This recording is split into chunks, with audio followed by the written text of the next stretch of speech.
Man kai kada kartais kyla minčių imti ir viską mesti ir pradėti gyventi vien dėl savęs.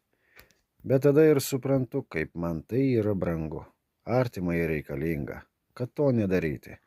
Ir taip nesielgti, būti savanaudžiu egoistu, turinčiu tik vieną gyvenimo tikslą - išnaudoti šioj žemėje skirtą brangų laiką, jį švaistant vien dėl savęs ir smerkti žeminti tuos, kurie tiesiog prašo jiems padėti ir prašo vien todėl, kad negali padėti patys savo.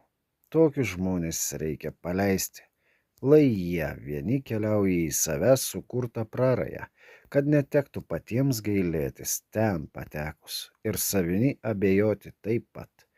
O trumpai ir aiškiai dek pragaro liepsniuose pasvelnę, ten tau ir vieta skirta.